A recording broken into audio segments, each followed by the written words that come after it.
So, continuing with our theme on how to be ready for Christ's return. हमारे जो विषय है उसमें वापस लौटते हैं कि किस प्रकार से हम प्रभु यीशु मसीह के आगमन के लिए तैयार हो सकते हैं। The important thing is not to understand the theory, but to be actually ready. और सिर्फ विषय को समझना नहीं, लेकिन हमें यथार्थ में तैयार होना है। I was saying how if we come to the Lord, our conscience becomes alive when we are born again. और मैंने कहा कि जब हम प्रभु यीशु मसीह में आते हैं तो किस प्रकार से हमारा विवेक जी उठता है और हम जो है नया जीवन जीते हैं। And then our conscience should become more and more sensitive. और हमारा जो विवेक है वो हर रोज संवेदनशीलता में बढ़ना चाहिए। But that doesn't happen automatically. और वो एकदम से नहीं हो सकता। We've got to read the Word of God under the guidance of the Holy Spirit. और हमें पवित्र आत्मा की अगुवाई में वचन पढ़ना है। I find many people read the Word of God, but it is an academic knowledge of Scripture. और मैंने देखा है कि बहुत सारे लोग वचन तो पढ़ते हैं लेकिन सिर्फ ज्ञान प्राप्ति के लिए, And they can pride themselves in their knowledge of the Bible. और वो अपने आप में गर्व महसूस करते हैं, घमंड महसूस करते हैं कि उन्हें वचन का ज्ञान है। Jesus knew the Bible and the Pharisees knew the Bible. प्रभु यीशु मसीह और फरीसी दोनों लोगों को जो है परमेश्वर के वचन का ज्ञान था। Jesus fasted, the Pharisees fasted. फरीसी लोग भी उपवास करते थे और प्रभु यीशु मसीह ने भी उपवास किया। The Pharisees prayed, Jesus prayed. फरीसी लोगों ने प्रार्थना किया और वैसे प्रभु यीशु मसीह भी प्रार्थना करते थे। Pharisees went regularly to the synagogue. Jesus went regularly to the synagogue. और फरीसी लोग जो है प्रार्थनालय में जाते हैं और प्रभु यीशु मसीह प्रार्थनालय में गए। Pharisees believed in the resurrection. Jesus believed in the resurrection. और फरीसी लोग पुनरुत्थान पर विश्वास करते हैं और प्रभु यीशु मसीह भी पुनरुत्थान पर विश्वास करते हैं। Then what was the difference? That the Pharisees were all going to hell. What is it that made the difference? लेकिन इन दोनों के अंदर क्या चीज है जो इतना भिन्नता पैदा करती है? Jesus knew the Father. वो ये है कि प्रभु यीशु मसीह पिता को जानता था। It wasn't just praying, fasting, studying the Bible, going to meetings. वो केवल इतना ही नहीं कि परमेश्वर के वचन का अध्ययन करना, मीटिंग में जाना, सभाओं में जाना और प्रार्थना करना, इतना ही नहीं। So even today you find that difference between believers. और यही भिन्नता आज हम विश्वासियों में भी पाते हैं। There are many believers who know the Bible and who are engaged in a lot of Christian activity. और बहुत सारे ऐसे विश्वासी हैं जो वचन को जानते हैं और बहुत सारे सभाओं में भाग लेते हैं, But they don't know Jesus personally. लेकिन वो प्रभु यीशु मसीह को नहीं जानते। Jesus is not an intimate friend. और वो प्रभु यीशु मसीह के साथ उनका गहरा दोस्ती नहीं है। They don't have an inner devotion to Christ. और भीतरी तौर से प्रभु यीशु मसीह के प्रति उनका श्रद्धा नहीं है। So you have to be careful that you don't fall into the category of the Pharisees. इसलिए ध्यान दीजिएगा कि हम फरीसियों के जो है झुंड में ना जुड़े। See, as I said, you read the Bible, जैसे कि मैंने कहा कि आप बाइबल वचन पढ़ें, pray, प्रार्थना करें fast, और उपवास करें go to meetings और सभाओं में जाएं and witness, और गवाह बने and come for conferences like this, और ऐसे सभाओं में आए, and still you can be a Pharisee. और इन सब के बावजूद भी आप फरीसी बनकर रह सकते हैं। There's a little booklet of mine called 50 Marks of Pharisees. और आपका जो है एक किताब है 50 निशाने, ये क्या कहते हैं, फरीसियों का। Small little pocket book that you can put in your pocket. वो आप अपनी जेब में भी रख सकते हैं, छोटी सी पुस्तक है। I think it may be on the bookstall. Pick up a copy of it and read it many times, और वो उसका एक किताब लें और कई कई बार उसको पढ़ें, so that you can be saved from becoming a Pharisee and becoming like Christ instead. और ताकि आप लोग जो है फरीसी होने से बच सकें और प्रभु यीशु मसीह के समान बन सकें। So one way you can test it is by seeing how do you read the scriptures. तो हम यहाँ पे देख सकते हैं कि किस प्रकार से हमें वचन पढ़ना है। See, Jesus said to the Pharisees और प्रभु यीशु मसीह ने फरीसियों से कहा, in John 5:39, और यूहन्ना रचित सुसमाचार 5 उसका 39 में he's telling the Pharisees, वो फरीसियों से कहते हैं, you search the scriptures because you think eternal life is there. तुम पवित्र शास्त्र में ढूंढते हो क्योंकि समझते हो कि उसमें अनंत जीवन तुम्हें मिलता है। There are so many people among believers who think eternal life is in the Bible. और कई सारे ऐसे विश्वासी जो ऐसे सोचते हैं कि अनंत जीवन जो है वो इस पुस्तक में है, बाइबल के अंदर है। No, the Bible is only a printed book. नहीं, ऐसा नहीं है। ये बाइबल जो है सिर्फ छपा हुआ एक किताब है, It's God's word. ये परमेश्वर का वचन है। But the Old Testament that the Pharisees studied was also God's word. और जो पुराना नियम जो कि फरीसी और सदूकी लोग पढ़ते थे वो भी परमेश्वर का वचन था। And if you want to know how blind you can be after studying God's word, और आप जान सकते हैं कि कितने अंधे हो सकते हैं ये वचन पढ़ने के बावजूद भी। just think of this. यहाँ पे सोचिएगा, Jesus pointed out once to two disciples who were walking with him to Emmaus, और प्रभु यीशु मसीह ने जो है दो चेलों से बात किया था। who were walking on to Emmaus after the resurrection. हाँ, प्रभु यीशु मसीह के जी उठने के बाद एमेउस की ओर जा रहे थे। I want to show you how he taught the scriptures. और मैं बताना चाहता हूँ कि किस प्रकार से प्रभु यीशु मसीह ने वचन को सिखाया। Just see this. यहाँ पे ध्यान दीजिएगा। In Luke 24, Luka 24, Jesus was walking on the road to Emmaus. प्रभु यीशु मसीह जो है एमौस की ओर जाने वाले सड़क पर से चल रहे थे। And it says in verse 13 that was 7 miles away or about 11 kilometers. और वहाँ पे 13 में लिखा है कि वो करीबन जो है 7 मील दूर है, यानी कि 11 kilometre. How long does it take to walk 11 kilometers? और कितना समय लगता है 11 किलोमीटर चलने के लिए? Maybe 2-3 hours. हो सकता है कि 2-3 घंटे। So Jesus was walking 3 hours with these two disciples. यानी कि प्रभु यीशु मसीह इन दो चेलों के साथ करीबन 2-3 घंटे से चल रहे थे। And what did he teach them in those 3 hours? और ये 2-3 घंटे में उसने क्या सिखाया? Verse 27, 27 में देखिएगा, beginning with Moses and all the prophets, that means from Genesis to Malachi. यानी कि उत्पत्ति से लेके मलाकी की पुस्तक तक उन्होंने उनको सिखाया। Verse 27, 27 में लिखा हुआ है, he explained to them in all the scriptures the things concerning himself. और जो है सारे वचन यानी कि उत्पत्ति से लेके मलाकी तक की किताब में जहाँ पे प्रभु यीशु मसीह के बारे में लिखा है वो सब बातें उनको सिखाया। He said, for example, यानी कि उदाहरण के you तौर go पे to Genesis, you read there about the seed of the woman, वहाँ पे उत्पत्ति की किताब में देखो स्त्री का बीज which will crush the serpent's head. जो कि सांप के सिर को कुचलेगा। And Jesus said, that refers to me. और प्रभु यीशु मसीह कहता है कि वो मेरे बारे में कहा गया है।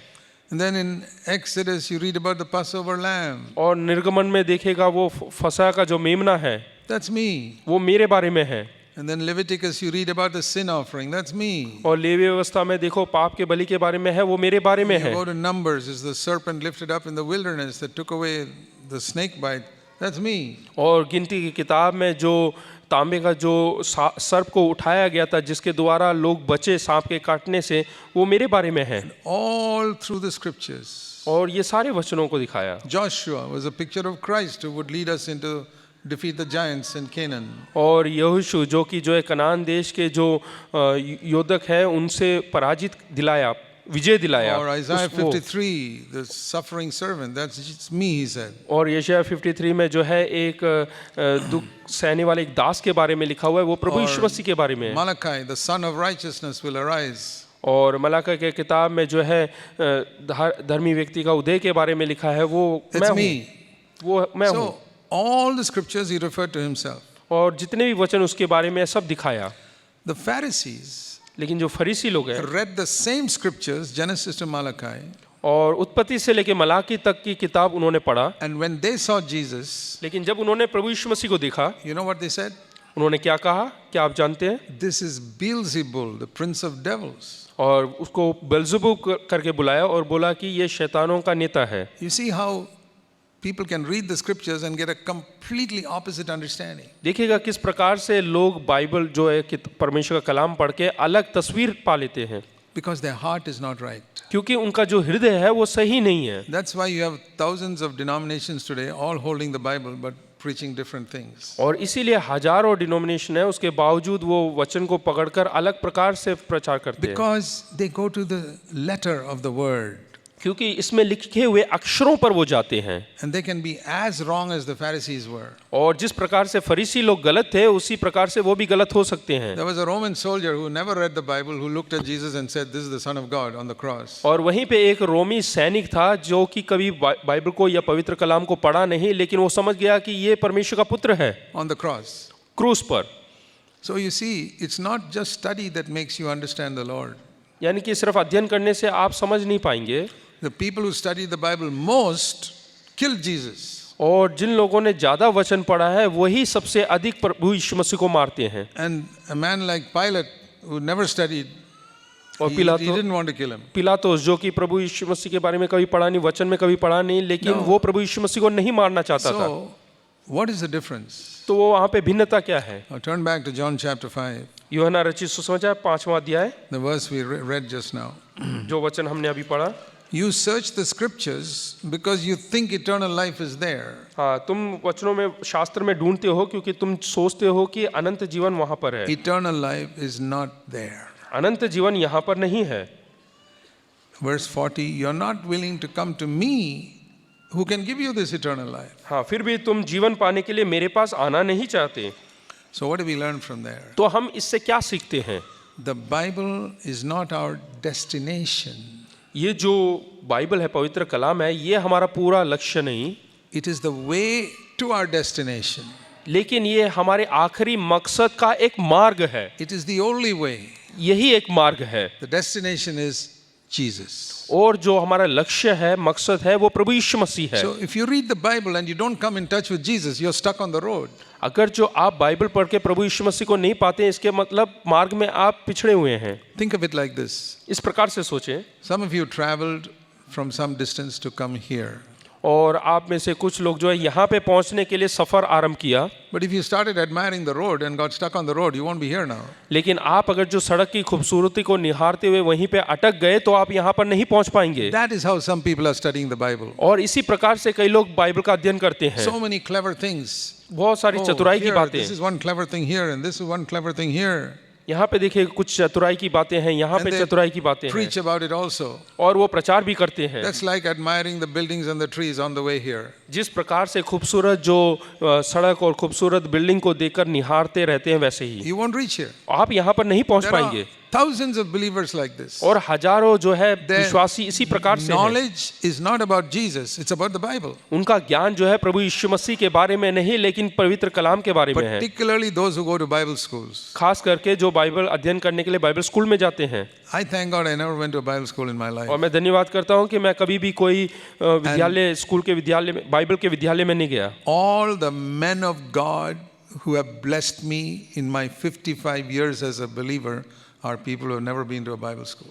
और जिन लोगों से मैं आशीषित हुआ हूँ इन पिछले 55 सालों में, वो उनमें से कोई भी आज तक बाइबल स्कूल में नहीं गए। Because a Bible school will only tell you what's written here. और बाइबल स्कूल में सिर्फ वही सिखाते हैं जो यहाँ पर लिखा गया The है। Pharisees were all Bible scholars. और जो फरीसी लोग हैं वो सब बाइबल के विद्वान But they लोग were थे, blind to see Jesus. लेकिन वो अंधे थे प्रभु यीशु मसीह को देखने के लिए। Peter, who had never been to a Bible school, और पतरस जो कि कभी बाइबल स्कूल में नहीं गया, he said, "You're not Beelzebul, you're the Christ, the Son of the living God." और उसने कहा कि तुम बलसुबेब नहीं हो, तुम तो जीवित परमेश्वर के पुत्र हो। And Jesus said, "You're blessed because your cleverness did not reveal this to you. My Father in heaven revealed it to you." और वो बोलता है कि तुम धन्य हो क्योंकि तुम्हारी चतुराई ने नहीं बताया, लेकिन प्रभु मेरा पिता परमेश्वर ने तुम्हें ये प्रकट किया है। Some of us who are a little clever, we think we can understand the Bible better. और कुछ लोग हम में से जो चतुर है वो सोचते हैं कि हम बाइबल को अच्छे तरीके से समझ सकते हैं। Actually, being clever is a handicap. You won't be able to understand the Bible better. लेकिन सच्चाई ही बोले तो अगर जो आप चतुर व्यक्ति हैं, इसका मतलब है आप अपाहिज है, आप सही प्रकार से बाइबल को नहीं समझ सकते। See Matthew chapter 11, मत्ती रचित सुसमाचार 11वां अध्याय verse 25. उसका 25, Very important verse. 11 उसका 25 बहुत ही प्रमुख एक वचन है। Jesus said, यीशु ने कहा, he was praying. वो वहाँ पे प्रार्थना कर रहा है। He says, "Father, I praise you that you've hidden all these things from the clever and intelligent और people." प्रभु यीशु मसीह कहता है कि पिता स्वर्ग, यीशु ने कहा, हे पिता स्वर्ग और पृथ्वी के प्रभु, मैं तेरा धन्यवाद करता हूँ कि तूने इन बातों को ज्ञानियों और समझदारों से छिपा रखा है।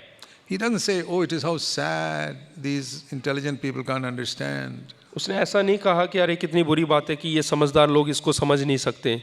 He said, "Hallelujah, intelligent people can't understand. Great." हाँ, उसने कहा कि हाँ हालेलुया, ये जो समझदार लोग हैं, बुद्धिमान लोग हैं, वो इसको नहीं समझ सकते। Can you say that? क्या ऐसा है क्या? Praise God, all the clever, intelligent people cannot understand the Bible. हाँ, परमेश्वर की महिमा हो, जितने ज्ञानी लोग हैं वो परमेश्वर के वचन को नहीं समझ सकते। If you can't say that, you're not following Jesus. He said it. अगर जो आप ये नहीं कह सकते तो आप परमेश्वर के वचन का भी पीछा नहीं कर रहे हैं, And you won't पालन understand नहीं it. कर You रहे won't understand it yourself. और आप खुद भी नहीं समझ सकते। So then you have to say, तो आपको कहना है, Lord, what to do if I'm unfortunate enough to be born intelligent and clever? तो आपको बोलना है कि मैं कितना अभागा हूँ कि मैं इतना ज्ञानी व्यक्ति होकर इस संसार में जन्म लिया। I'm not a stupid person. I think I've got a little bit of intelligence. हाँ, मैं कोई बहुत ज्ञानी नहीं हूँ, लेकिन थोड़ा बहुत ज्ञानी व्यक्ति हूँ। And I said this, Lord, what shall I do? I'm not a stupid person. I'm clever, intelligent. How will I understand the Bible now? हाँ, तो मैंने परमेश्वर से कहा कि परमेश्वर, मैं तो जो है बेवकूफ़ नहीं हूँ, मैं ज्ञानी व्यक्ति हूँ, किस प्रकार से मैं वचन को समझ सकता The हूँ। Lord said, be like a babe. It says he will reveal them to babes, it says here. तो परमेश्वर ने कहा कि वो बालकों पर प्रकट करेगा, इसलिए हमें बालकों के समान बनना है। Then I understood फिर मैं समझ गया, whether you're intelligent or not intelligent. चाहे आप ज्ञानी हो चाहे मूर्ख हो, In the world, it makes a lot of difference. तो ये संसार के लिए बहुत जो है फर्क पड़ता है।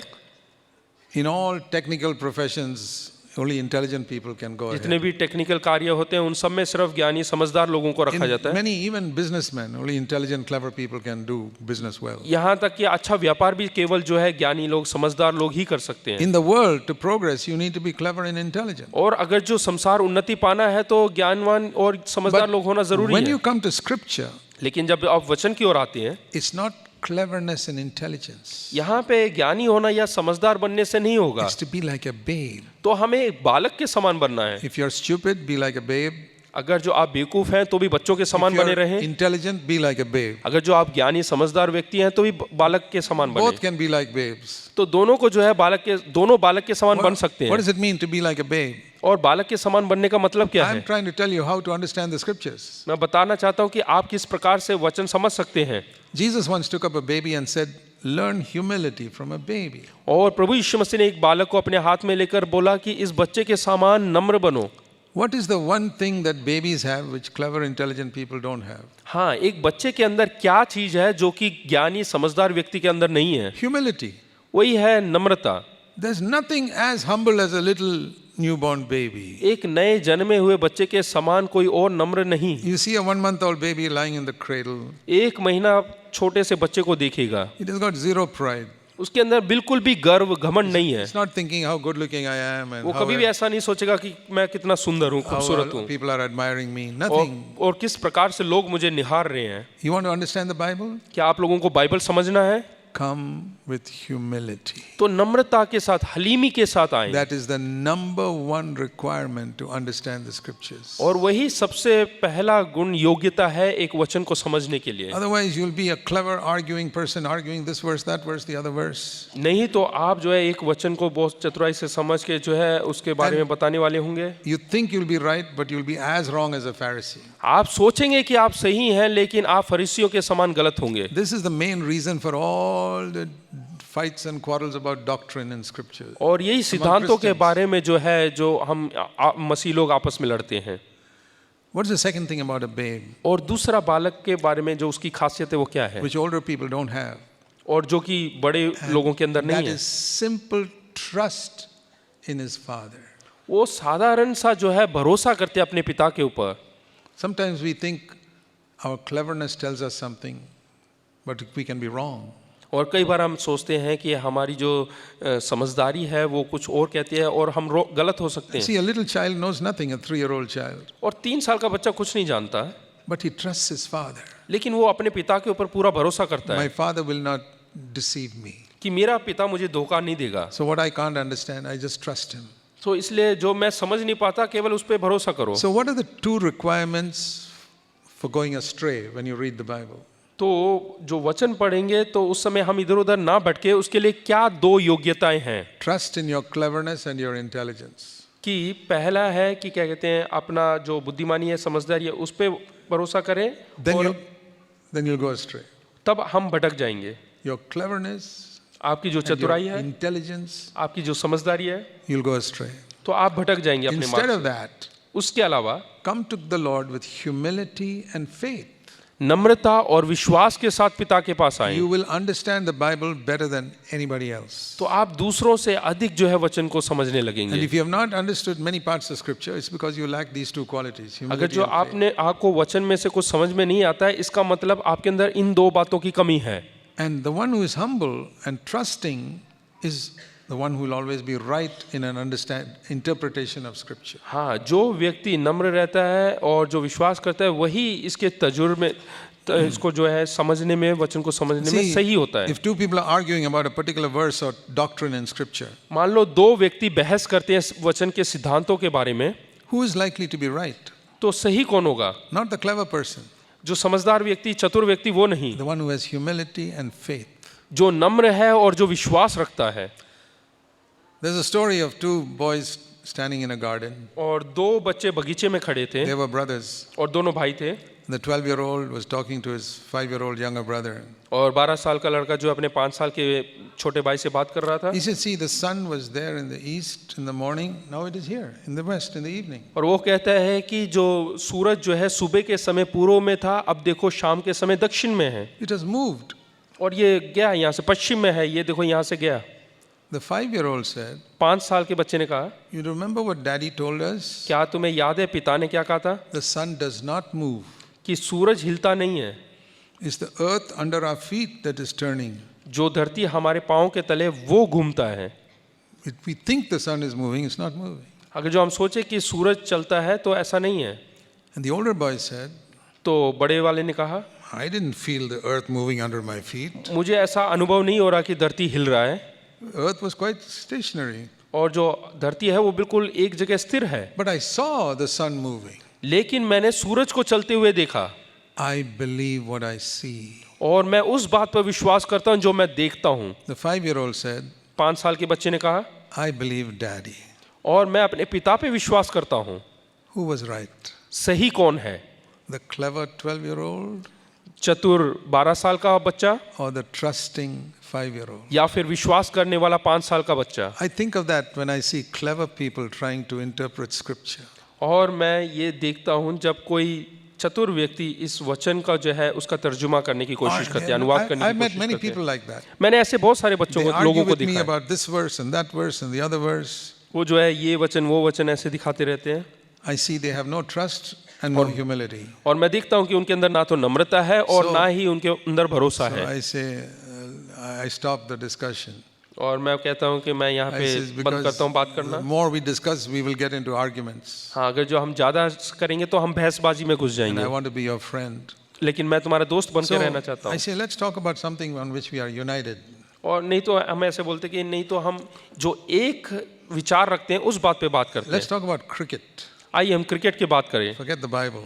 बाइबल को साइड में रखो। We talk about the Indian cricket team, it should win in the match and all that. हाँ, भारत की जो टीम है वो जीतना चाहिए करके मैं बोलता हूँ, There we are agreed. फिर हम सहमत हो जाते हैं। I never argue with a clever man मैं कभी भी चतुर व्यक्तियों के साथ बहस नहीं करता, because it's like trying to prove to a blind man that this microphone is black. तो वो इसके बराबर है कि एक अंधे व्यक्ति के सामने साबित करना चाहते हैं कि ये माइक्रोफोन काला है। How can I convince him? He says it's white. मैं कैसे उसको समझा सकता हूँ? वो कहेगा कि ये सफ़ेद है।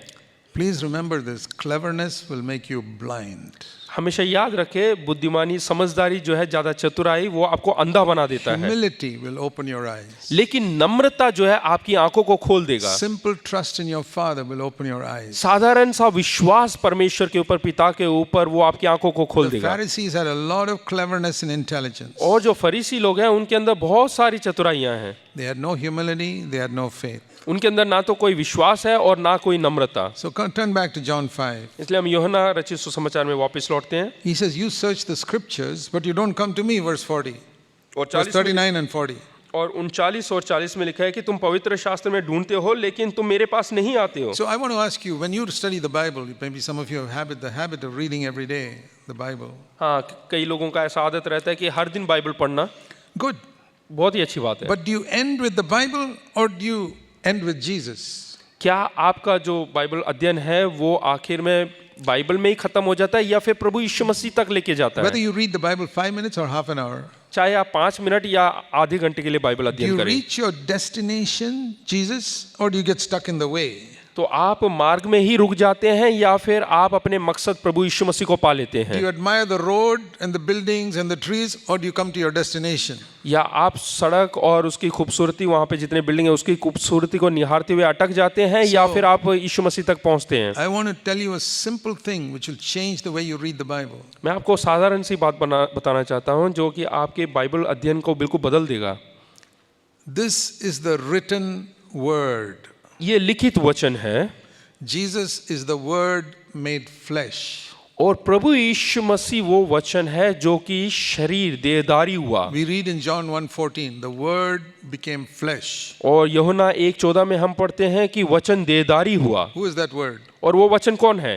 The word was God, it says in John 1:1. और यूहन्ना 1:1 में लिखा हुआ है कि परमेश्वर वचन है The करके। word became flesh. और वो जो वचन है वो देहधारी हुआ। In the Old Testament, the word was just a written word. और पुराने नियम में जो वचन है वो केवल लिखित वचन था Nobody could become spiritual. और कोई भी आत्मिक व्यक्ति नहीं बन सकता। Then God sent his son, फिर उसके बाद परमेश्वर ने अपने and पुत्र the को भेजा word became flesh. और वचन देहधारी हुआ। So when I read the word of God, जब मैं वचन पढ़ता हूँ it must lead me to the word who has become flesh. और ये जो है उस वचन की ओर लेकर जाना चाहिए जो देहधारी शरीर में आया। Then I've reached my destination. तब मैंने अपने मकसद को पूरा किया, I मकसद must तक पहुंचा। see Jesus और बोले यीशु in the word. इस वचन में। Let me turn you to another verse, 2 Corinthians in chapter 3. दूसरा कुरिन्थियों 3 2 Corinthians in chapter 3 and verse 18. दूसरा कुरिन्थियों 3 उसका 18वां वचन। You know, today there's a lot of confusion concerning the ministry of the Holy Spirit. और पवित्र आत्मा की सेवकाई के बारे में बहुत सारी गड़बड़ियां हैं, But this verse makes it so clear what the ministry of the Holy Spirit is. और ये वचन बिल्कुल साफ सुथरे लफ्जों में समझाता है कि क्या है पवित्र आत्मा की सेवकाई। Basically, the ministry of the Holy Spirit is twofold. और यहाँ पे देखते हैं कि दो प्रकार की सेवकाई पवित्र आत्मा की। Number one, पहला, He shows me, by the way, the word mirror here refers to the word of God. हाँ, यहाँ पे परमेश्वर का वचन को जो है दर्पण के द्वार पे यहाँ पे दिखाया गया You know, है। in James 1, it says, the mirror is the law of liberty, God's word. और परमेश्वर का वचन याकूब की किताब में भी लिखा है कि वो दर्पण के समान है। So, it says when a man looks into a mirror, he looks into the word of God. It's said और there. जब कोई व्यक्ति जो है इस वचन की ओर देखता है तो वो It जो looks like looking into a mirror. और वो जैसे वचन वो अपने आप को दर्पण में देखता है वैसे ही इस वचन में वो देख सकता है। So in the Old Testament, the law was like a mirror that showed them what's wrong with them. और पुराने नियम में जो वचन है वो दर्पण के समान था कि वो दिखाता है, ये दर्पण दिखाता है कि उनके See, अंदर क्या गलती है। You look at a mirror in the bathroom and you see spots or dirt on your face. आप जो है बाथरूम में अपने दर्पण को देखते हैं, शीशे को देखते हैं तो आपके चेहरे पे क्या गंदगी है वो देखते हैं। So the law was like that. और जो आज्ञा है वो इसी प्रकार से है It showed them sin in their life. कि उनके अंदर जो पाप है, कमी घटियां, वो दिखाता है From the written word of God. परमेश्वर के लिखित वचन के द्वारा। But now, लेकिन अब in the new covenant, अभी नए नियम में when we look into the mirror, जब हम दर्पण में देखते हैं we don't see our sin first. तो हम अपने पाप को नहीं देखते It पहले। says in a mirror we see the glory of Jesus. और यहाँ पे देखते हैं कि हम दर्पण में परमेश्वर की महिमा को देखते हैं। So when you read the word of God in this new covenant spirit, इस नए वाचा के आत्मा के द्वारा जब हम वचन पढ़ते the हैं Holy Spirit shows you Jesus in the word of God. तो प्रभु यीशु मसीह को दिखाता है पवित्र आत्मा इस वचन में। You don't just see the written word, you see the word made flesh. तो हम केवल जो है वचन में आज्ञाएं नहीं, लेकिन हम वो वचन जो कि देदारी And- हुआ उसको देखते हैं। And when you see the glory of the Lord, जब हम प्रभु की महिमा को देखते हैं the same thing will happen to you when Isaiah saw the glory of the Lord in Isaiah chapter 6. और वही चीज होता है जब यहेजकेल ने यशायाह ने जो है परमेश्वर की महिमा को देखा था। In chapter 6 of Isaiah. यशायाह 6 में जो परमेश्वर की महिमा को देखा वही हम देखते हैं। If you read that chapter, you know what happened. हाँ, अगर जो आपने वो वचन पढ़े हैं तो आपको पता है क्या हुआ। In Isaiah chapter 5, when you get some time, read it sometime. जब समय मिलेगा तो पढ़िएगा यशायाह नबी की Isaiah किताब chapter 5वां अध्याय। He was going around preaching. वो प्रचार कर रहा था। Woe unto these people who are always buying property and swindling poor people. और जो गरीब लोगों को लूट रहे थे, उनके सारी ज़मीन जायदाद को ले रहे थे, उनसे जाके कहो। Woe unto those people who are getting drunk all the time. और जो हमेशा पियकर रहते हैं, उनके पास जाके वचन सुनाओ। Woe unto those people who are woe unto those people who are proud. और जो घमंडी लोग हैं, उनके पास जाकर वचन सुनाओ। वचन सुनाओ नहीं, he was saying, cursing them. हाँ हाँ, उनको जो श्राप दे रहा था, That you're like this, you're like this. He was finding fault with all of them. हाँ, उनकी कमी घटियों को ढूंढ रहा था। Then he saw the glory of God. और उसके बाद परमेश्वर की महिमा को देखा। And he said, oh, woe unto me. हाँ, उसके बाद बोलता है कि अरे मैं कितना श्रापित व्यक्ति हूँ। He saw his own need. और उसने अपनी खुद की बुराई को In देखा। chapter 5, he was seeing the need of all the sinners around him. और 5 में जो है उसके चारों तरफ जितने पापी लोग हैं, उनके पाप को देखता है। But when he saw the glory of the Lord, he saw his own sin. और 6 में क्या होता है, वो अपने खुद So, के पाप को देख रहा है। He did not see his sin first, he saw the glory of the Lord. और उसने अपने पाप को पहले नहीं देखा, लेकिन उसने महिमा को देखा परमेश्वर के That पहले। is the way we must see our sin. और उसी प्रकार से हमें अपने पाप देखना है। Not by looking inside like the psychologists say and see our sin inside us. जैसे तत्वज्ञानी बोलते हैं कि हमें अपने भीतरी चीज को No. देखना है करके, ऐसा नहीं। We look at Jesus, हमें प्रभु यीशु मसीह को देखना the है Word made flesh. कि जो वचन है वो देहधारी हुआ And then I see my own need. और उसके बाद मुझे अपनी जरूरत को देखना है Then I feel convicted. और तब मुझे एहसास होगा। That is the number one ministry of the Holy Spirit. और यही पवित्र आत्मा का सबसे पहला सेवकाई है। 2 Corinthians 3:18. और दूसरा कोरिन्थियों He 3:18। will show you the glory of the Lord in the scriptures. परंतु यहाँ पे लिखा है कि जिस प्रकार दर्पण में है, तो प्रभु के द्वारा जो आत्मा में है, हम उसी तेजस्वी रूप में, No, we first see the glory. पहले हमें उसका तेजस्वी देखना है, महिमा देखना है। We behold the glory of the Lord in a mirror. और हम जो है उस महिमा को उस दर्पण के अंदर देखते हैं। Second, दूसरा, He changes us into that likeness from glory to glory. और हमें उसी तेजस्वी में जो है अंश अंश करके बदलता है। That is the second ministry of the Holy Spirit. और यही दूसरी सेवकाई है। If I only saw the glory of Jesus, I'll get discouraged because I am so much unlike him. अगर जो मैं केवल परमेश्वर की महिमा को ही देखूं तो मैं निराश हो जाऊंगा, क्योंकि मैं उसके समान नहीं हूं। But here's the encouraging thing. लेकिन यहाँ पे प्रोत्साहन करने वाली कुछ बातें The हैं। Holy Spirit says, do you see the glory of Jesus there? हाँ, वहाँ पे वचन कहता है कि अगर जो तुमने वो महिमा को देखा है, The Holy Spirit asks you, have you seen the glory? तो पवित्र आत्मा पूछता है कि क्या तुमने उस महिमा को देखा?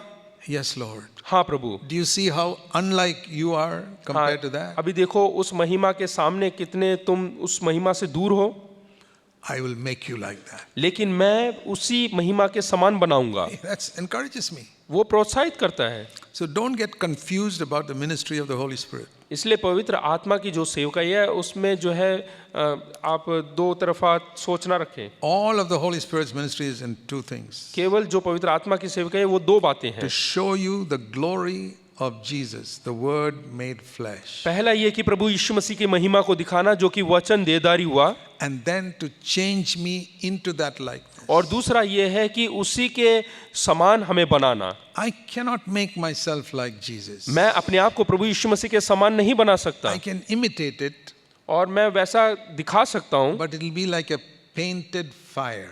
लेकिन वो जो है पेंट किया हुआ, रंग भरा हुआ आग के समान होगा। If there's a painting of a fire here, from a distance you may think it's a real fire. हाँ, जो आग का जो है ऐसा हम जो है पिक्चर बना सकते हैं, ऐसा लगेगा कि वहाँ पे आग लगा हुआ है। Take a good photograph of a fire.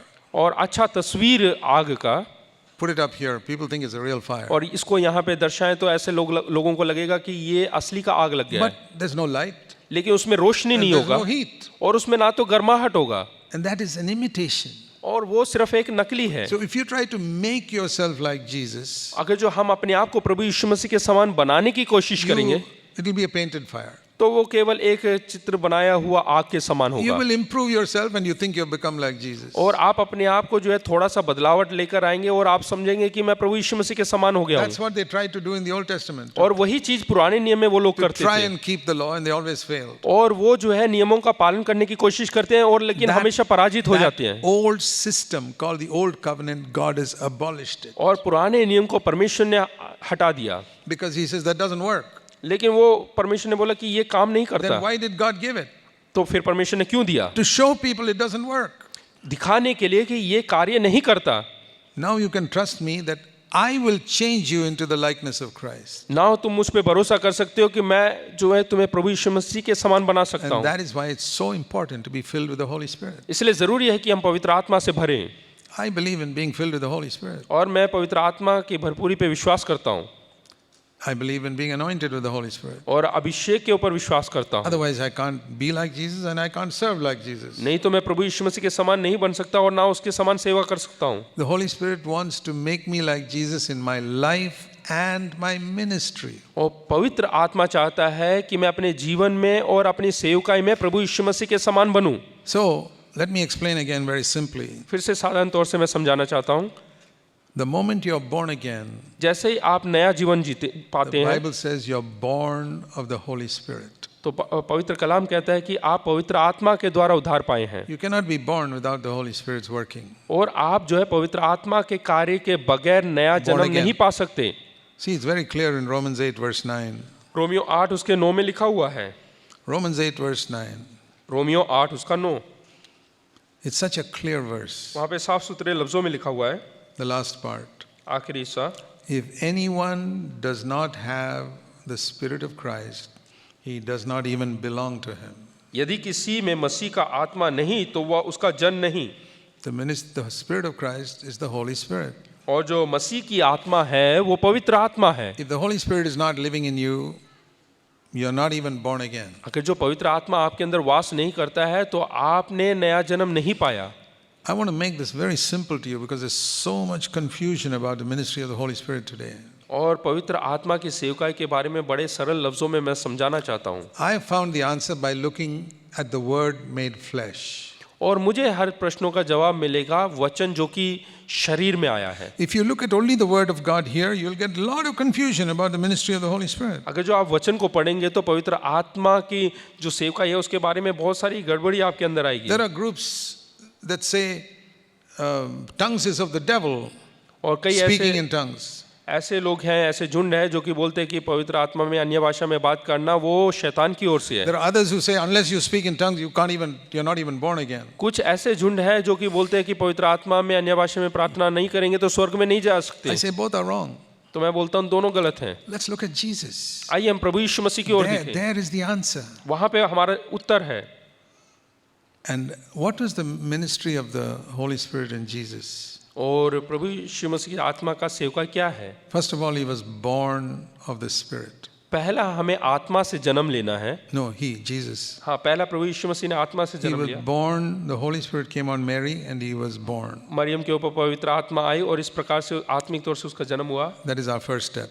और वो हमारा पहला कदम We है। must be born again or born of the Holy Spirit. तो हमें पवित्र आत्मा में जन्म लेना या नया जन्म पाना है, And that is according to Romans 8:9, the Holy Spirit comes in. और वही 8:9 रोमियो के 8:9 में लिखा है कि पवित्र आत्मा आएगा करके।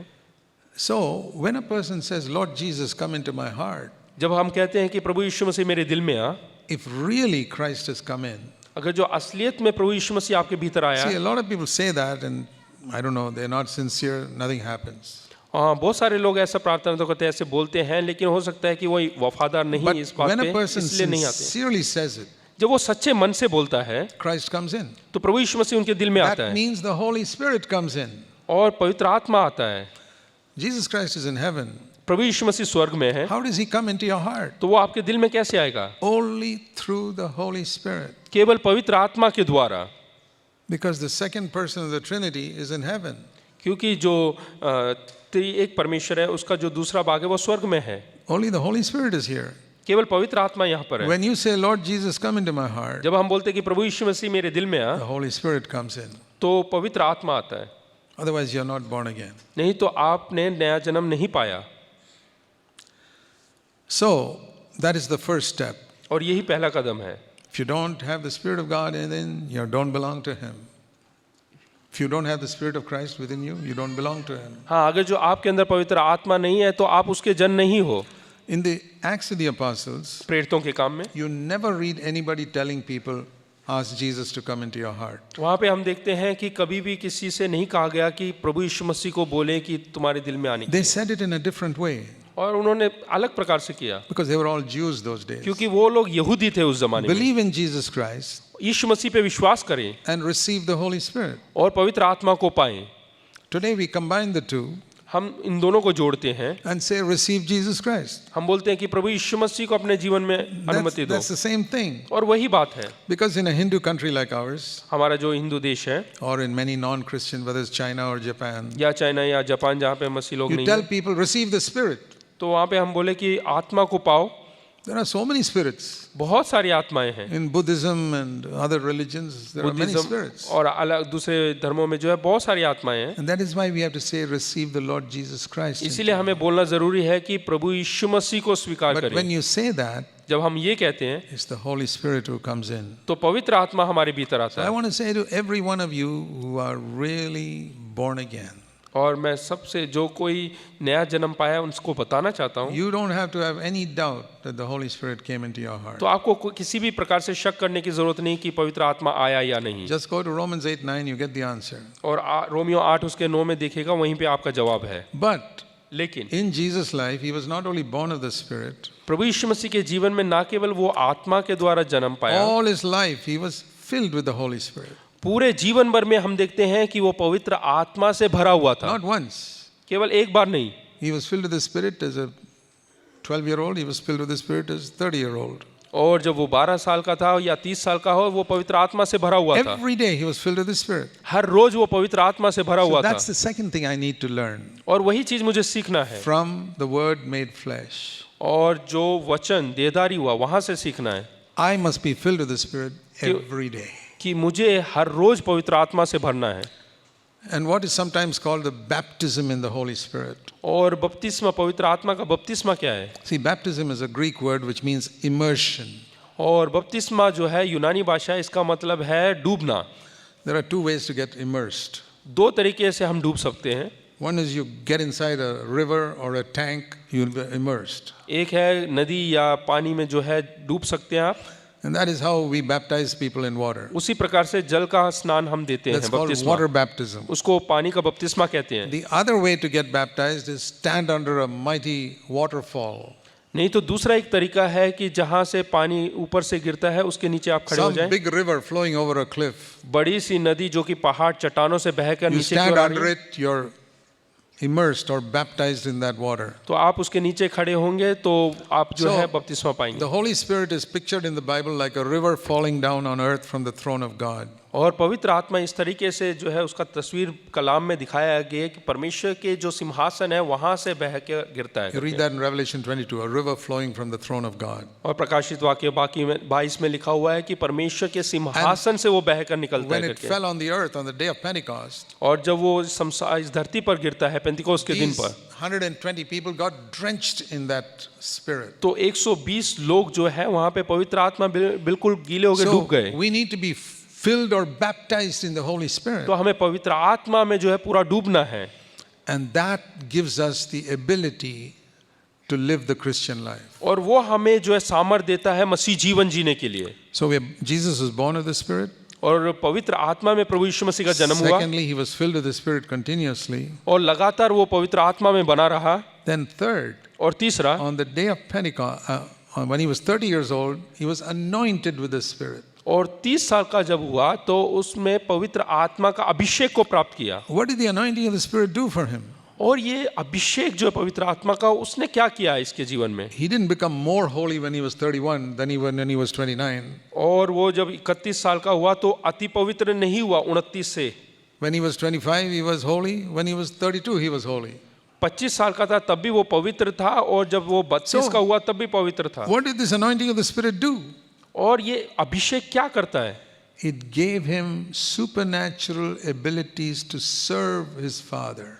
वो एक ऐसा सामर्थ देता है, अलौकिक सामर्थ देता है कि उसके पिता की सेवकाई को कर सके। He could preach powerfully when he was 30, जब वो 30 साल का हुआ तो सामर्थ के साथ प्रचार कर सकता है, which he could not do when he was 25. और वो जब 25 का था तब नहीं कर पा रहा He था। could cast out demons now, which he didn't do before. और अब वो दुष्ट आत्माओं को निकाल सकता है जो कि 25 वर्ष का था उस समय नहीं कर पा He रहा could था। do miracles, which he couldn't do before. और अचंभे का काम कर सकता है जो पहले नहीं करता था। So think of these three ministries of the Holy Spirit in Jesus' life. पवित्र आत्मा के 3 कार्य जो कि प्रभु यीशु मसीह के जीवन में किया, इनको हम याद करें। Born of the Spirit, पवित्र आत्मा के द्वारा that's जन्मा, how he was born. That's how he was और born. इस प्रकार से उसका जन्म हुआ। continuously filled with the Spirit so that he could live a holy life. और लगातार वो पवित्र आत्मा में भरा हुआ जीवन जी रहा था ताकि वो पवित्रता की जिंदगी जी सके। Anointed with the Spirit towards the end of his life for a supernatural ministry. और जीवन के अंत तक एक अलौकिक शक्ति से भरा हुआ था ताकि वो पिता का जो है सेवकाई कर सके। So we need that too. और हमें भी वही करना है। Instead of getting confused about all these things about the Holy Spirit in the written word, और लिखे हुए वचन और पवित्र आत्मा के बारे में हमें जो है कंफ्यूज होने की जगह, remember Jesus told the Pharisees, you search the scriptures because you think the answer is there. और फरीसियों को प्रभु यीशु मसीह ने जिस प्रकार से कहा कि तुम वचन में ढूंढते हो क्योंकि तुम सोचते हो कि इसके अंदर अनंत जीवन Answer है। is not there. उत्तर वहां पर नहीं है। Come to me. मेरे पास आओ, There you'll get the answer. और मेरे पास तुम्हें सब जवाब So मिलेगा। I was also confused many times trying to figure out in the different verses what is the ministry of the Holy Spirit. मैं भी कभी कभी गड़बड़ी महसूस करता था कि पवित्र आत्मा की सेवकाई क्या है Because I करके। was stuck here in the written word. और वचन में जो है वहां पे मैं अटक जाता था। Going here, this verse, that verse, the other verse.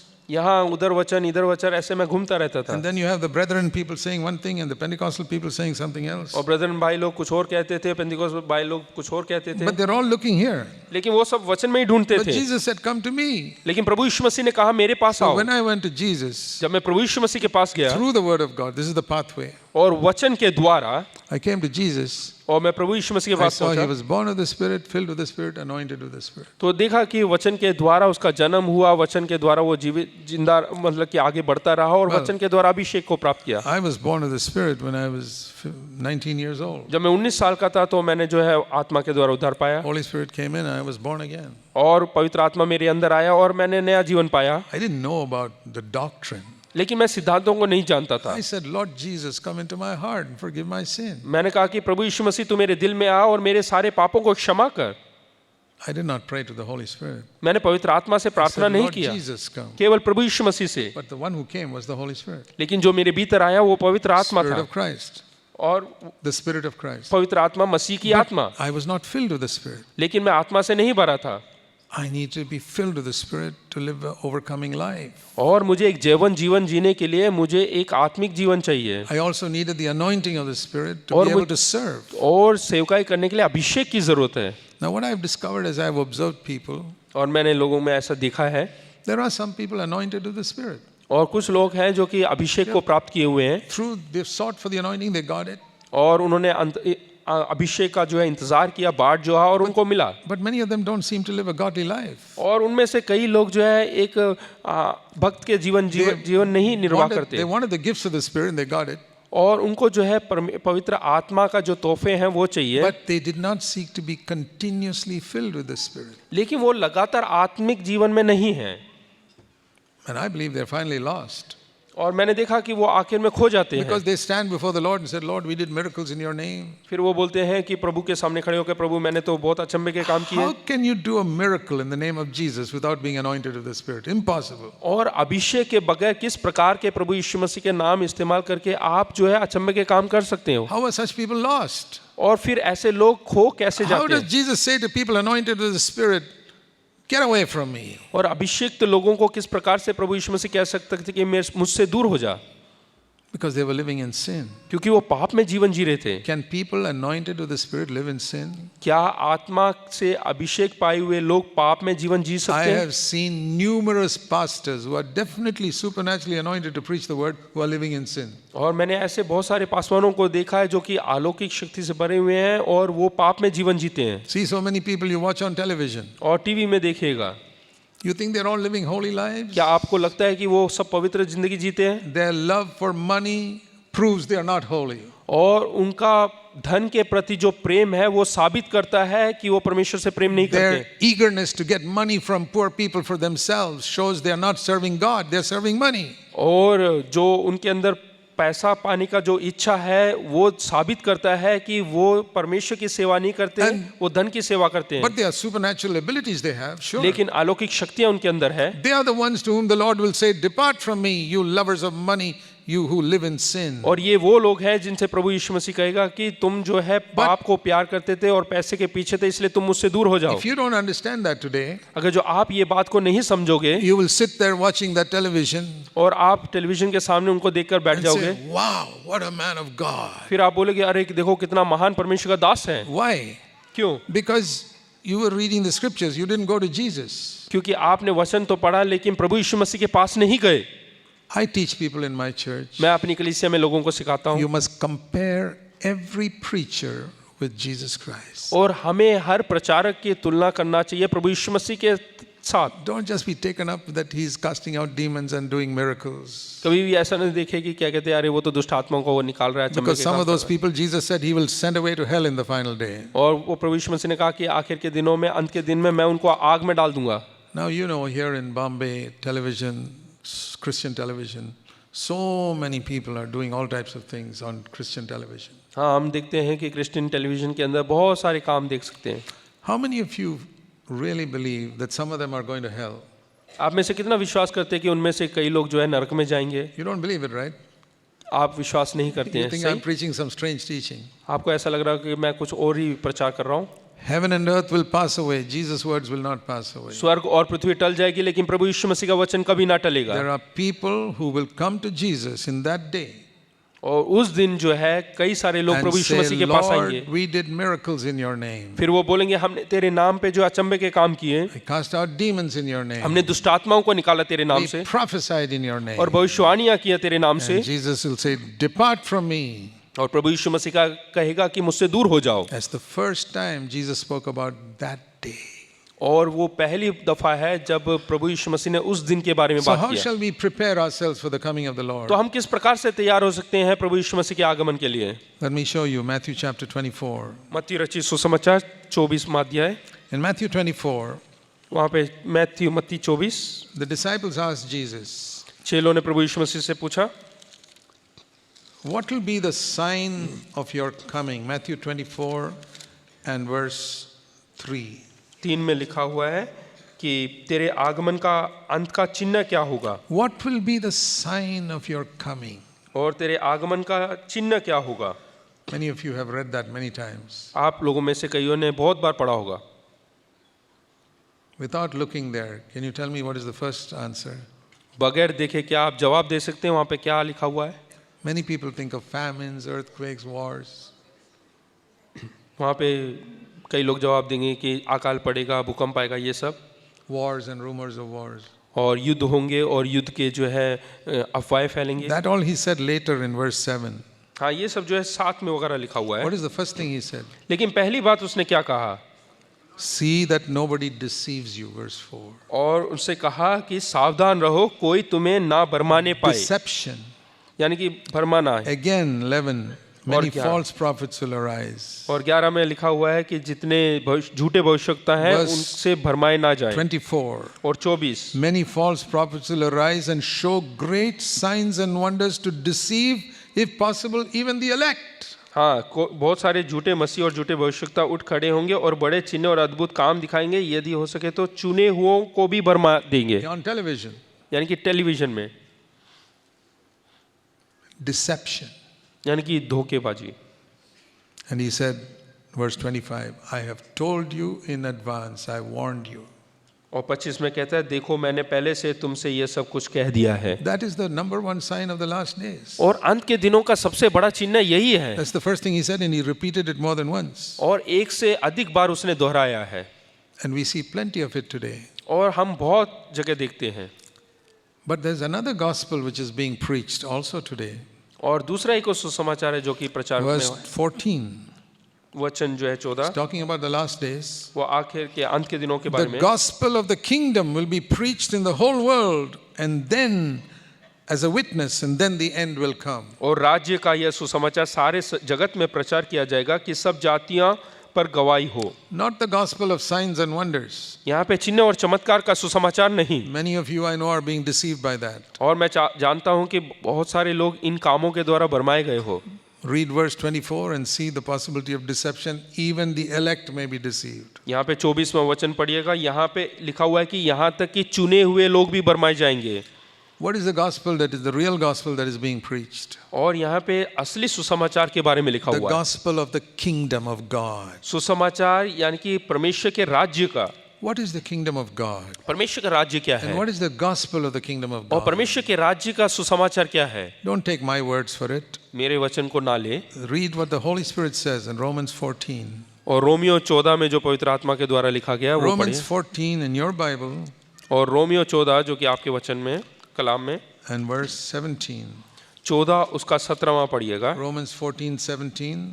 Romeo 14 उसका 17 It tells us what the kingdom of God is. यहाँ पे बताते हैं कि परमेश्वर का राज्य The क्या है। kingdom of God is righteousness, peace, and joy in the Holy Spirit. क्योंकि परमेश्वर का राज्य खाना पीना नहीं परंतु धर्म विलाप और आनंद है। This is the gospel of the kingdom. Jesus said will be preached in all the world before the end comes. और यही परमेश्वर के सुसमाचार राज्य का सुसमाचार है जो कि अंत के So- दिन होने से पहले पूरे जो है धरती भर में प्रचार किया So जाएगा। let's put both these together. हम इन दोनों को जोड़ देते What हैं we read in Matthew 24. जो कि मत्ती रचित In the सुसमाचार last days 24 में there will पढ़ा be a है। lot of deception with false signs and wonders. इसका मतलब ये है कि अंत के दिनों में बहुत सारी जो है झूठी चीजें होंगी False wonders. और गलत जो है अद्भुत कामें होंगी, A lot of झूठे it. अद्भुत।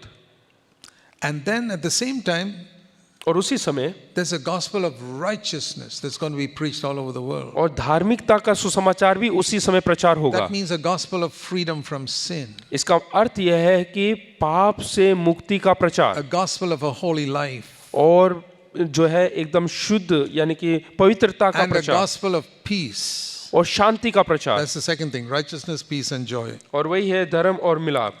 A gospel of peace is शांति का प्रचार perfect peace with God without any condemnation, और बगैर किसी अपराध बोध के परमेश्वर के साथ एक अच्छा रिश्ता absolute conviction that my sins are all forgiven and blotted out. और पूरा एहसास होना कि हमारे सारे पाप धुल गए हैं No करके doubt about it. और उसमें कोई शक ना रखना Because we are sure the blood of Jesus has cleansed me thoroughly. There's no memory of my past sin. हाँ, अगर जो प्रभु यीशु मसीह के लहू ने मेरे सारे पापों को धो दिया तो कोई भी पाप अब मेरे अंदर जो है याद में नहीं।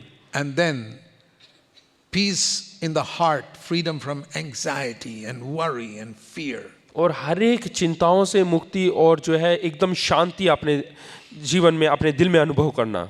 That is the gospel of peace. और वही है मिलाप का And सुसमाचार peace with God, और परमेश्वर के साथ मिलाप peace inwardly, और हमारे भीतर के साथ मिलाप freedom from anxiety, और सारी चिंताओं से and मुक्ति peace with other people. और लोगों के साथ शांति That we मिलाप। completely stop fighting with others. और इसका मतलब ये है कि दूसरों से लड़ना झगड़ना बंद करो। This is the gospel of a threefold peace. और यही 3 प्रकार की शांति के बारे में समाचार है। With God, पहला परमेश्वर के साथ, inwardly, फिर हमारे and अंदरूनी with मनुष्य के all- साथ peace with all men. और हमारे सारे चारों तरफ जितने लोग हैं उनके साथ। Not fellowship with all men, because many people don't want to have fellowship with us. हाँ, कई लोग हमारे साथ जो है संगति रखना नहीं So चाहते। we're not talking about fellowship. मैं संगति के बारे में बात नहीं कर रहा। Peace. Shanti I can have peace with my unconverted neighbor without having any fellowship with him. और बगैर संगति के ही जो ईश्वरीय भक्ति में नहीं है उनके साथ मैं मिलाप रख सकता हूँ। Peace means he comes to fight with me and I don't fight. हाँ, वो मेरे से लड़ाई झगड़ा करने को आए लेकिन मैं उससे लड़ाई नहीं करूंगा। See, if you refuse to fight, there can be no fight. अगर जो आप लड़ाई करने से मना करते हैं तो कोई लड़ाई झगड़ा नहीं होगा। You know that husbands and wives, if one person refuses to fight, there's no fight. हाँ, पति पत्नी में लड़ाई होता है, अगर जो एक जना मना कर दे तो लड़ाई नहीं होता है। You need two hands to make a noise. तो आवाज करने के लिए 2 हाथों की जरूरत है। If husband and one of them refuses to fight, there's no noise. हाँ, अगर जो पति या पत्नी में से कोई मना कर दे लड़ाई करने के लिए तो आवाज नहीं बनेगा। Why is there a fight in your home?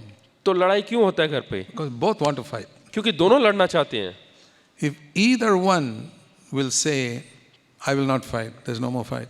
अगर जो आप में से एक भी बोल देता है कि मैं लड़ना नहीं चाहता तो वहाँ पे लड़ाई नहीं होगा। Can anybody fight all by himself without anybody else? क्या बगैर किसी सामने वाले के अपने आप से कोई लड़ सकता है क्या? Impossible. नहीं हो सकता। So remember this simple principle. इसलिए साधारण सा सिद्धांत याद रखें। If your partner wants to fight, you refuse to fight. There'll be peace in your home. हाँ, अगर जो आपका जो साथी है वो आपसे लड़ना चाहते हैं तो आप मना कर दें तो शांति रहेगा, लड़ाई नहीं होगा।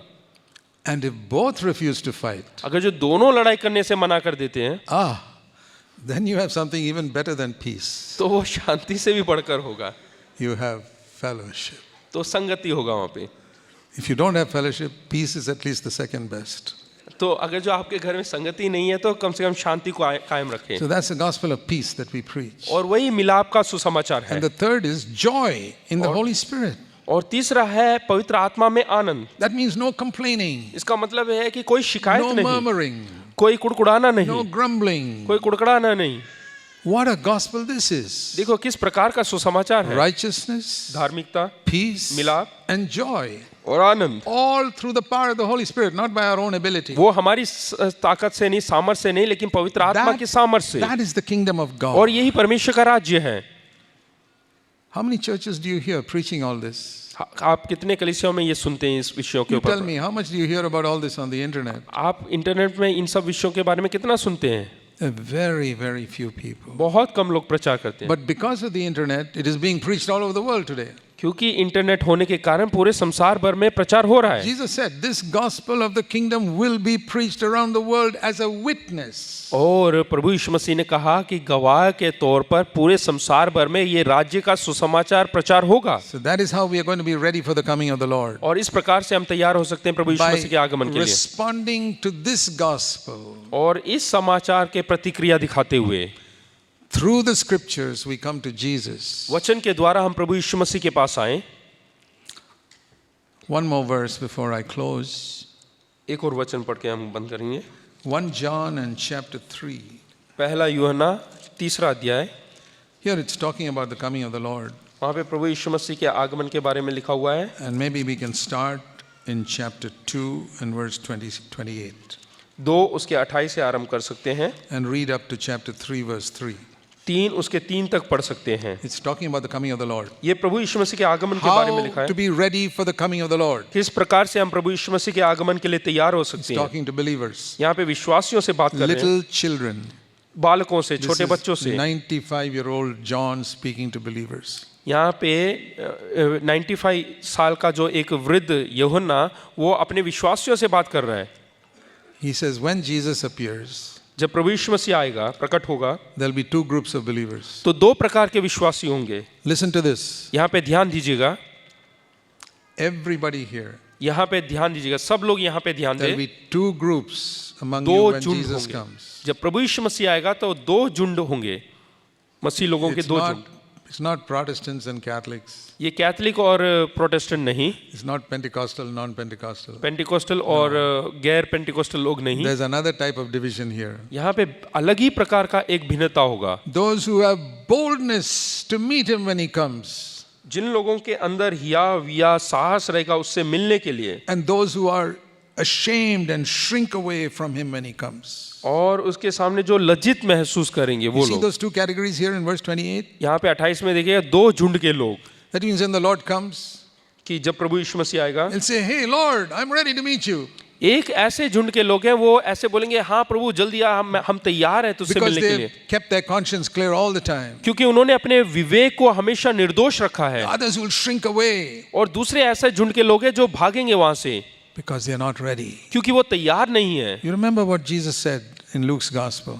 लूका रचित सुसमाचार में प्रभु यीशु मसीह ने क्या कहा, याद Let me रखें। show you that in relation to his second coming. प्रभु यीशु मसीह के आगमन के संबंध में मैं दिखाना चाहता हूँ। Luke's gospel लूका रचित सुसमाचार and chapter 17 17वां अध्याय and verse 31. 31 17 उसका Verse 31 30, it shall be just the same on the day when the Son of Man is revealed. Verse 30. 30 में लिखा है, मनुष्य के पुत्र के प्रकट होने के दिन भी ऐसा ही होगा।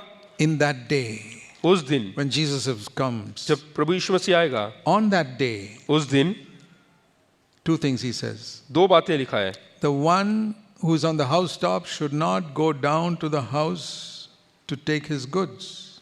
और उसका यानी कि जो घर के ऊपर है वो नीचे ना आए अपने सामान लेने के लिए। That means he should not have to say, hey Lord, some of my things are here, I want to be attached to them. He's detached from his earthly goods. इसका मतलब जो अपने घर के ऊपरी कोठरी पे है वो नीचे सामान लेने ना जाए, इसका मतलब यह है कि सांसारिक वस्तुओं से अलग आओ। And in another place he said, if you're in the field, you shouldn't have to go back to your house. अगर जो आप खेत में हैं तो आपको पीछे लौटकर घर में नहीं जाना है। That means, say, Lord, don't come yet. I've had a fight with my wife this morning. I haven't settled it. So let me go back home and settle that before you come. तो ऐसा नहीं कि प्रभु जी अभी मत आओ, क्योंकि अभी आज सुबह मैं अपनी बीवी से लड़कर आया हूँ, पहले जाके मुझे अपना रिश्ता सही करने दो फिर तू आना। Today it's not the field, it's the office. Maybe you went to the office after having a fight with your wife. हाँ, ऐसा उस जमाने में खेत होता था, लेकिन आज हो सकता है कि ऑफिस, आप ऑफिस में हो You didn't settle it. और आपने उसको जो है अच्छा And संबंध the Lord वापस नहीं comes. किया और आ जाए And the Lord comes and you're not ready. और प्रभु आ जाए और हम तैयार ना हो। So there are two groups that will be there when the Lord comes. तो प्रभु यीशु मसीह के आगमन में इस प्रकार के दो वहाँ पे झुंड One who say, होंगे। Lord, I'm ready. तो एक बोलते हैं कि हाँ प्रभु मैं Because they're तैयार हूँ, always ready. क्योंकि वो हमेशा से They always तैयार keep their हैं। conscience clear. वो अपने विवेक को हमेशा निर्दोष If रखते they हैं। hurt somebody, they apologize immediately. अगर जो किसी ने कुछ बोल दिया तो वो एकदम से माफी मांगते हैं। They apologize to their wife before going to the office. Office जाने से पहले ही वो अपनी बीवी से माफी मांग So लेते they are हैं। ready to meet the Lord even if the Lord comes when they are there. हाँ, अगर जो वो ऑफिस में रहते हुए प्रभु यीशु मसीह आ जाए तो वहां पे भी प्रभु यीशु मसीह का सामना करने के लिए तैयार हैं। And the others shrink away from shame. और and दूसरे झुंड के ऐसे लोग हैं जो कि लज्जा महसूस करते हैं और वो पीछे हटते shame. हैं। 1 John chapter 3. पहला यूहन्ना 3 It says here, when verse 2 middle, when Jesus appears, we'll be like him और जब प्रभु यीशु मसीह आएगा तो हम उसके समान हो जाएंगे, because we will see him. क्योंकि हम वैसा उसे देखेंगे। There are two things that are going to happen when Christ comes. जब प्रभु यीशु मसीह आएगा तो दो बातें होंगी। It says here, one, I'll see him. यहाँ पे पहला मैं उसको देखूंगा Second, I'll be like him. और दूसरा मैं उसके समान हो Many जाऊंगा। people only think of one, I'll see him. कई लोग सिर्फ इतना ही सोचते हैं कि मैं उसको देखूंगा, But the more important part is I'll be like him. लेकिन उससे भी प्रमुख बात यह है कि मैं उसके समान बन जाऊंगा। It says here in verse 3, 3 में लिखा हुआ है, everyone, और हर एक कोई, that includes you. यानी कि आप, If you want to be in this everyone, अगर जो आप इस हर कोई में who जुड़ना चाहते has हैं the तो hope of Christ coming, तो परमेश्वर के आगमन की, प्रभु यीशु मसीह के आगमन की आशा let है। me ask you, all of you sitting here, जितने लोग यहाँ पे बैठे हैं मैं उनसे पूछना चाहता हूँ, do you have the hope of the second coming of Christ? क्या आपके अंदर प्रभु यीशु मसीह के दूसरे आगमन की आशा है? I think all of you will say yes. मैं ऐसा विश्वास करता हूँ कि हर एक लोग मानेंगे। Okay. Please wait, let me finish, then give me an answer. इंतजार करें, पहले हम खत्म करें उसके बाद जवाब देना। It says, if you have this hope, यहाँ पे लिखा है अगर जो आपके अंदर ये आशा है you will be purifying yourself all the time until you become like Jesus. तो लिखा है कि आपको वैसा ही पवित्र करते रहना है जैसा वह पवित्र है। Are you purifying yourself? क्या आप अपने आप को पवित्र बना के रखते हैं? Are you a little holier this year compared to last year? क्या पिछले साल से इस साल आप ज्यादा पवित्रता की जीवन जी रहे हैं? Have you got a little more victory over your anger this year than last year? पिछले साल से इस साल आपने अपने क्रोध पर काबू किया है क्या? Have you got a little more victory over your dirty thoughts क्या than you had आपने last year? बुरे विचारों के ऊपर जय प्राप्त किया है पिछले साल से अधिक इस साल? Last year some people you did not forgive. Now have you forgiven everybody? पिछले साल जिस किसी को आपने माफ नहीं किया था, क्या इस साल आपने माफ किया? Have you become a little more detached from earthly goods this year? क्या आप सांसारिक वस्तुओं से थोड़ा और अलगाव अपने जीवन में पैदा किया? Or with a higher income that you're getting in your office, are you more entrenched in earthly goods? या फिर ज्यादा पगार बढ़ने के कारण और सांसारिक बातों में आपका ध्यान है? Then you're not purifying yourself. तो आप अपने आप को पवित्र नहीं करते हैं। Then according to verse 3, you do not have the hope of the second coming of Christ. तो आपके अंदर प्रभु यीशु मसीह के आगमन की आशा नहीं है।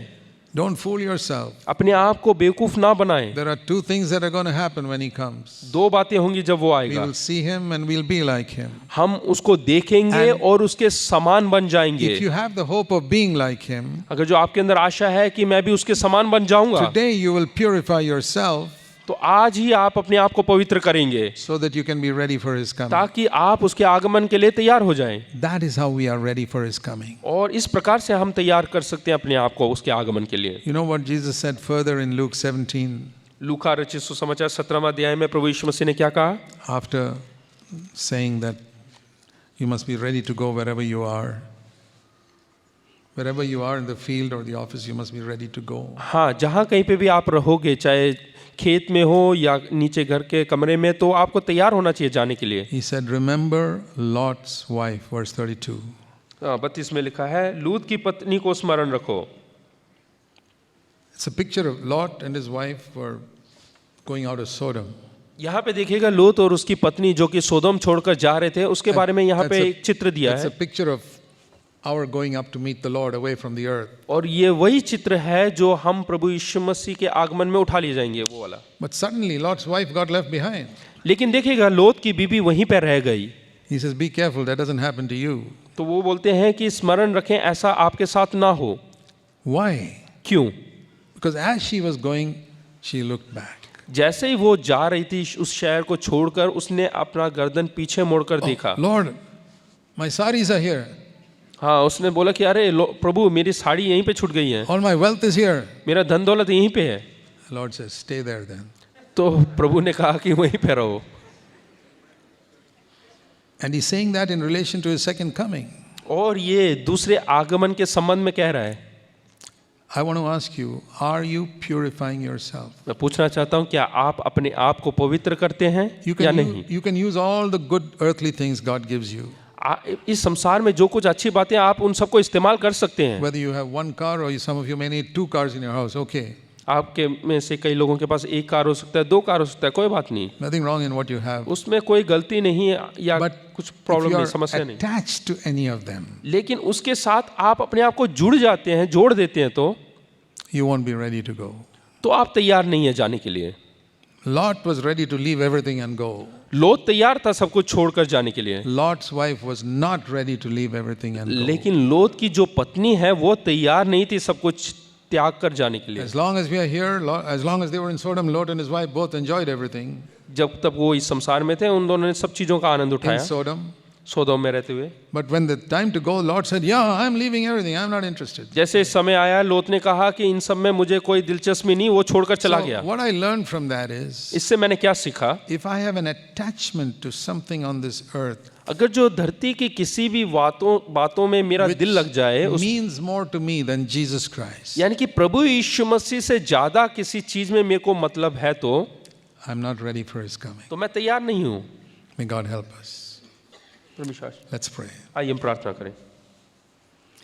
Heavenly Father, स्वर्गीय पिता, as we bow before you, जैसे हम अपने सर को झुकाते हैं, please help us to take these things seriously, इन सब चीजों को बहुत ही गंभीरतापूर्वक लेने के लिए तुम्हारी मदद कर, because they concern our eternal destiny. क्योंकि ये सब हमारे जो अनंत काल का जीवन से जुड़ा हुआ है।